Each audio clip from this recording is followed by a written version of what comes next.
તો ફાઇનલી મિત્રો આ છે આપણો તબેલો અને આપણે એકદમ લાગત અને ખર્ચ ઓછામાં બનાવ્યો છે. એટલે તમને કેવો લાગે છે કોમેન્ટમાં જરૂર લખવાનું ન ભૂલતા, કેમ કે આપણે કેટલો સસ્તો બનાવ્યો છે.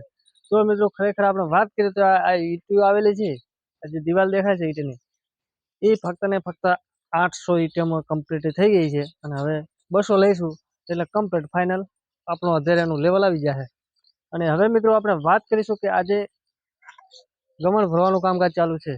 હવે ગમણની અંદર મિત્રો એવી વાત છે કે ગમણની અંદર મિત્રો સિમેન્ટ આવ્યો છે 8 થેલી, અને એમાં રેતી આવેલી છે મિત્રો અડધી ટોચ. ફક્ત ને ફક્ત આરો તૈયાર થઈ જાય 8 થી 9 હજારમાં કમ્પ્લીટ. હવે ટપ મારવાનો આપણો શેમાં લાયલો પડ્યો છે, તમને દેખાતો છે પાઇપ પડી છે, અને પાણી સિસ્ટમનો આપણે તબેલો બનાવવાનો છે. એટલે તમે જેમ જેમ ધીમે ધીમે બનતો જાય એમ તમને પણ સરસ અને સારું લાગતો જાય મિત્રો. હજી આનું બાંધકામ થોડું બાકી છે. પહેલેથી જ આપણે ભરાવી દીધી છે ગમણ ભરાવ્યા પછી ધીમે ધીમે આપણે ઉપર વધતું જવાનું, પછી ઢાંકી દેવાનું છે મિત્રો. આમાં બીજું કાંઈ લાંબી વાત આવતી નથી.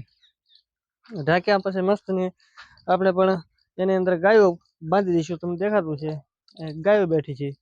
અને અમારો વિડીયો પણ જો તમને સારો લાગતો હોય તો મિત્રો એક લાઇક કરવાનું ન ભૂલતા, કેમ કે મેં પશુપાલન વિશેના અને તબેલાનો બબેલાનો આમ વિડીયો થોડા હાલ્યા હશે.